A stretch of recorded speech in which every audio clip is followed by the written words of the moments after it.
biso oya misatu, n'est-ce pas maman Annie? Bandi otali ko tomba bino poko elamu na ndenge ba makambo na biso kaka bosili koyeba oyo ça fait presque 3e semaine tozali kokenda bino na programme biso ya radio et télévision awa mpona kopresente biso bino émission etali nini so maman Annie?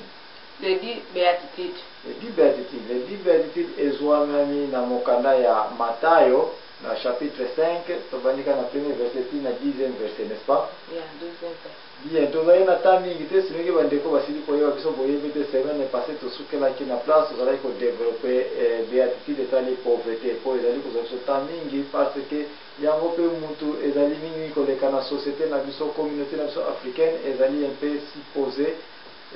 kozala communauté la plus pauvre na monde na bacontinent nyonso mpona nini nde bakestion na yango tozotante korésoudre awa mais jusque là tositokanya yango déjà c'est parce que baledi béatitude ezali kosunga biso po tosunga na biso nzambe azali kopesa biso ledi béatitude mama Annie ce n'est pas que mpona ye nzambe mpona botamboli to bokoti ya mutu na lola directement nanu mpenza te kasi ezali mpona mutu ayeba ke apesameli nguya epai na nzambe ya kosala nini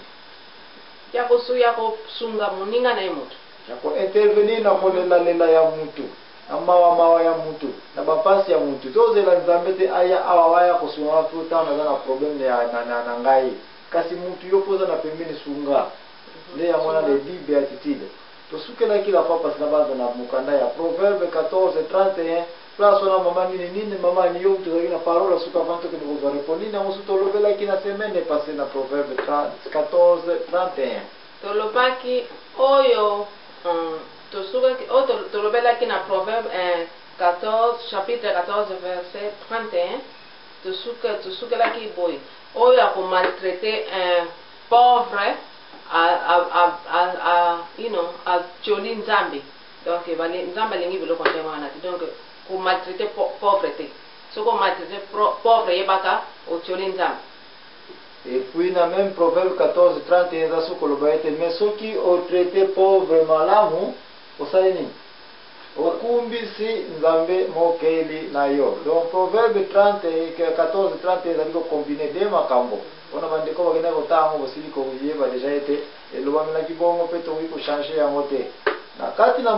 mabele oyo partout komona moto azali pauvre mama Annie kosakana na ye te kofinga ye te kocola ye mpe te kasi ezala solution mpona mpasi na ye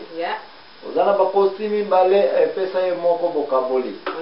oza na maputa mibale epesa ye mosusu oza na mwa mungu abokabola kasi kofinga te kocola te parce que ozali blaspheme ezali meme kofinga te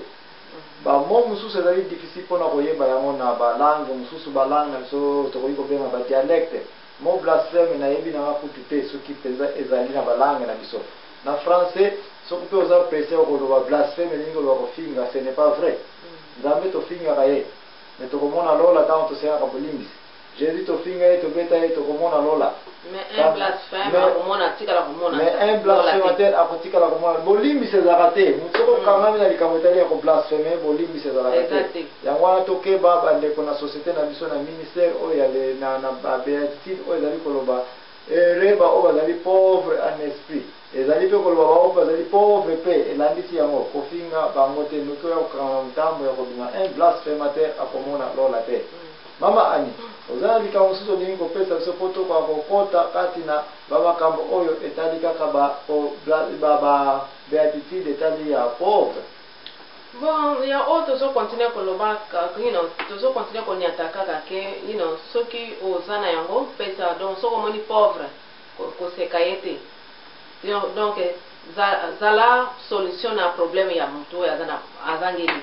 nde bongo nzambe na lola nzambe abombi no place na yo na lola omoni pauvre kotiola ye te soki otioli ye nzambe alingi biloko wana te po tozomona bato ebele ndenge nalobaki liboso wana asambelaka na ye te me aza ne krete te me soki azoleka na balabala bato bazolandalanda ye bazoloba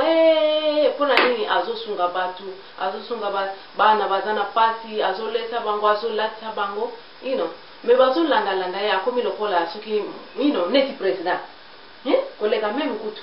bakomi kolandalanda ye parce que valeur na ye na société emonani, n'est-ce pas? Emonani po azosunga bato oyo baza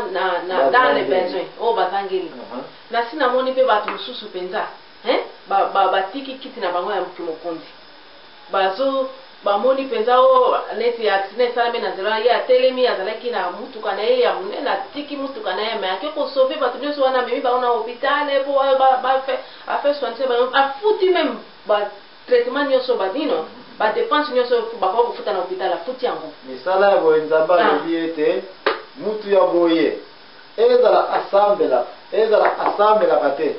me masumu na ye esalini elimbisami makambo oyo nokuta wana Ecclésiaste chapitre 4 place azali koloba ete ndenge kaka mai esalaka nini ndenge mai kaka mai ebomaka moto Ecclésiaste 4 lobe ndenge kaka mai ebomaka moto eza kopela makasi eza kozikisa me eloko ekoboma nini mai epuis ekalme yango ndenge mpe kaka mutu oyo akosungaka un pauvre masumu nesalaka nini balimbisaka yango donc mutu aza na ministère ya kokaba ya kosunga ya koyeba nani yango aza dans les besoins et puis à intervenir mutu wana quel que soit le cas masumu na ye elimbisami awa Ecclésiaste ntango eyaki wana nkolo Yesu asali nano aye te parce que nani talimbisaka masumu na mabele nzambe nkolo Yesu mwana mpate na makila na ye masumu na biso esali nini esokwami elimbisami mais awa Ecclésiaste nani takomaka Ecclésiaste Salomon takomaka yango wana kutu solo kutu teke kolesa koya na mabele oyo wana tebila nte mwana mpate akoya kolimbisa biso na masumu mais deja alobelaki yango awa na Ecclésiaste 4 ete oyo nyonso akosungaka pauvre oyo nyonso akopesaka akokomaka solution kati na société na biso na communauté na biso na église na biso na babrili na biso masumu na ye quel que soit le cas esali elimbisami de place oma aniuti koloba ete omonaki to oyoka namoni yango na miso na preview namoni yango mpenza na YouTube ke mutu mokonzi mama mokonzi atiki kiti na yaki mokonzi azokende amoni accident esalami alongwe na kiti na ino atiki voiture na amemi bato wana amemi bango na hôpital asungi bango nyonso na ino eza nini moko monene mpo namoni bato mingi baleka na mokonzi wana basala mosala yango te mama amikitisi ino omikitisi osali yango oyo ezali meme komikitisa kutu te mais ozali korépondre na béatitude oyo ezali koyesengo ezali na baoyo bakoyokelaka baninga na bango nini mawa parce bakomona nani nzambe mais surtout toza koyela babéatitude en place eza koloba ete merci oyo osalila bato mosusu yo mpe osala nini bakozongela yo epuis obakisi mpe bajour na yo mpe ya kovivre na mokili oyo merci mama Ani na banza yo toza na parole continue koloba obakisi bajour na yo soki ozala olingaki ovivre pour 50 ans peut-être babakisi oli ata 20 ans na yo mpe na likolo ozomona mpo nani bomalamu oyo osali donc tokontinue kosala malamu même si bato osali malamu bato bazolobaloba kolanda bato te bato jésus kutu ye wana yaki te azosala malamu mais tofingafinga ye te donc elembisa biso tozokontinue kosala malamu mama lifuti na yo okozwa yango ndenge wana ledi béatitude mama nani naza koyebisa yo ezali mutu ntango okutaki un pauvre na balabala mutu azali na bozangeli to azangeli yebaka ete ozali kobakisa chance bao bebenga kumbo chance biso tobengaka na émission ya la vérité tondimaka mo chance te parce que chance ni eloko eza koya nini par hasard yango wana torejetaka mo chance ezali te soki ezali na bible merci mais biso tokozwa mpe yango mpe te mo chance tolingaka koyoka yango te parce que eza kopesa rendre biso trop paresseux mais ezali soki okutani na un pauvre na balabala opportunité epesameli yo po oganye bapoint na yo na bokoti na nini na nzela ya lola mpe ozwa bapoint mingi mpo na nzambe aya na pembeni na yo parce que ointerveni na pasi ya moninga na yo nani mutu na place ya nzambe parce que fale nzambe atina angelu aya kosala nini aya kosunga na kaya prophète Eli na kaya basale nzambe ebele bazali na olifite mutu aza wana te na Agai tango yanga kufa na mwana nani Ismael batindi angelu kasi na place oyo yo na ngai tozali soki mutazali na pasi zambaza ko satendre rapport awo ekoma kutu na rola te yo zali na yango foko zala muta solution nde yango zali komona ete tozali kaka na mokanda ya nini ya Ecclésiaste 4 mpona kokontinue kosipote ete Ecclésiaste 4 ebakisi lisusu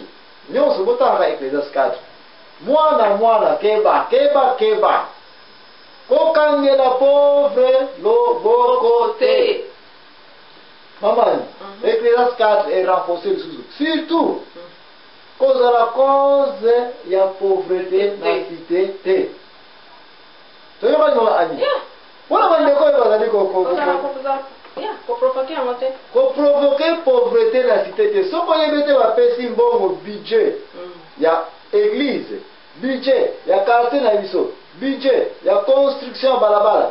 budget ya reconstruction nationale, budget ya eloko nyonso talike ya public ya yona libota na yote. Soko mekota misapino po o manevre yango eke bambongo mususu kuna ba contrat ya mafia ekota ki déjà yebaka ete ozali ko participer na pauvreté. Soko ozali ko participer na pauvreté mokanda Ecclésiaste awa esayi nini ekangi yo